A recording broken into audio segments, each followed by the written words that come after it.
बिस्मिल्लाहिर्रहमानिर्रहीम नहमदहू व नुसल्ली अला मुहम्मद रसूलिल्लाहि करीम।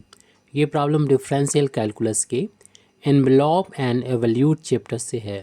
Find the envelope of the family of straight lines x upon a plus y upon b is equal to 1 where the parameters a and b are connected by the relation a to the power n b की power n is equal to c की power m plus n, c being a constant। इस second equation को जो एक a और b को आपस में एक दूसरे से कनेक्ट कर रहा है ऐसे हम इक्वेशन नंबर 2 डाल देते हैं, क्योंकि जो स्ट्रेट लाइन का इक्वेशन दे रखा है फैमिली ऑफ स्ट्रेट लाइन से हमने इक्वेशन नंबर 1 डाल दे रखा है। और इन दोनों का आप सॉल्यूशन में भी लिख के इक्वेशन 1 और 2 डाल सकते हैं, हमने क्वेश्चन में ही डाल रखा है। अब इनको सॉल्व इस तरीके से करना है। देखिए सी तो एक कांस्टेंट है और ए भी कांस्टेंट है, लेकिन ये पैरामीटर हैं, यहाँ पर दो पैरामीटर हैं। जब दो पैरामीटर होता है तो हम इसको जो एनवलप का इक्वेशन है फाइंड करने के लिए एक दूसरे ट्रिक का यूज़ एक दूसरी तरीके की प्रॉपर्टी का यानी मेथड का यूज़ करते हैं। तो इसके लिए हम मान लेते हैं लेट अस रिगार्ड, हम ये मान लेते हैं रिगार्ड करते हैं कि a and v b as functions of another parameter. तो यहाँ पर पैरामीटर ए बी जो है उनको एक ही पैरामीटर टी में हम यहाँ पर इसको कनेक्ट कर देते हैं, जोड़ देते हैं, यानी ए बी डिपेंड करते हैं टी पर।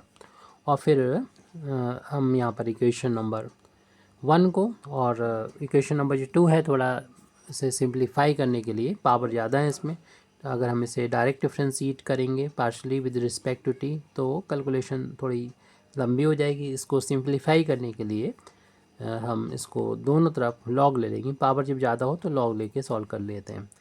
तो टेकिंग ये कोई कंपलसरी नहीं है, आप लॉग लें या डायरेक्ट भी कर सकते हैं, कैलकुलेशन बस बढ़ जाएगा। टेकिंग लॉगरिथम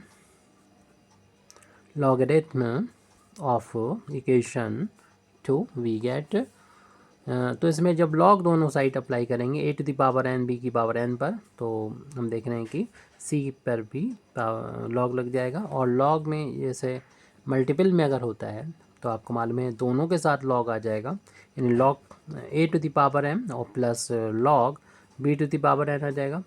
और इसमें देखेंगे कि पावर जो होती है वो आगे मल्टीप्लाई कर जाती है, ओनली ये लॉग सी बचेगा।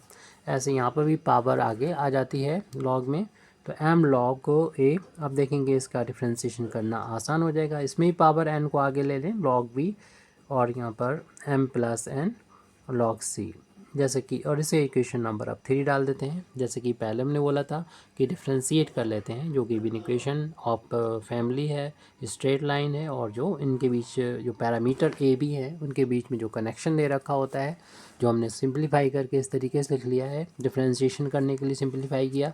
तो उसको डिफ्रेंशिएट कर देते हैं इसमें टी के रिस्पेक्ट में। और जब टी के रिस्पेक्ट में करेंगे तो यहाँ पर ए बी और एक्स बाई जो को कांस्टेंट की तरह ट्रीट किए जाएंगे। तो डिफ्रेंशिएट कर रहे हैं हम पहले इक्वेशन नंबर 1 को, तो differentiating equation 1 with respect to t के रिस्पेक्ट में डिफ्रेंशिएशन कर रहे हैं। तो यहाँ पर एक्स कांस्टेंट है तो एक्स को बाहर ले लेंगे और 1 ए को जब ऊपर ले जाएंगे तो ए की पावर -1 हो जाएगी। तो यहाँ पर उसको हमें डिफ्रेंशिएशन टी के रिस्पेक्ट में करना होगा। ऐसे ही हम यहाँ वाई को बाहर ले लेंगे और जब हम वी को न्यूमरेटर में ले जाएंगे तो उसकी पावर -1 हो जाएगी, और राइट हैंड साइड में जो कांस्टेंट बैंड है इसका डिफ्रेंशिएशन तो 0 हो जाएगा। तो आप डायरेक्ट भी कर सकते थे इसको कि पावर माइनस आगे ले लेते, ए की पावर एक और बढ़ जाएगी यानी माइनस में, तो -2 हो जाएगी, लेकिन ये टी नहीं था इसलिए इसका दोबारा से डिफ्रेंशिएशन करना होगा। यही काम हमें यहाँ पर करना होगा, पावर आगे आ जाएगी और बी की पावर -2 हो जाएगी, फिर बी का दोबारा से हमें टी के रिस्पेक्ट में पार्शियल डिफ्रेंशिएशन करना होगा और कांस्टेंट का डिफ्रेंशिएशन ये 0 हो गया। इसे हम माइनस शुरू में लिख दें तो माइनस एक्स अपान पावर को प्लस करने के लिए नीचे ला सकते हैं a² d over d t, और माइनस का y upon b square d v over d t, right hand side में 0 और माइनस से मल्टीप्लाई कर देंगे तो हमें एक इक्वेशन मिलेगा x upon A square D A over d t का जो कोफिशिएंट मिल गया। इसी तरीके से यहाँ पर y upon b square d v over d t का कोफिशिएंट मिल चुका है, राइट हैंड। इसे इक्वेशन नंबर 4 डाल दें। जिस तरीके से इक्वेशन नंबर हमने 1 को डिफ्रेंशिएट किया है, ऐसे ही अब इक्वेशन नंबर 2 को डिफ्रेंशिएट करेंगे, 3 को सॉरी डिफ्रेंशिएट करेंगे।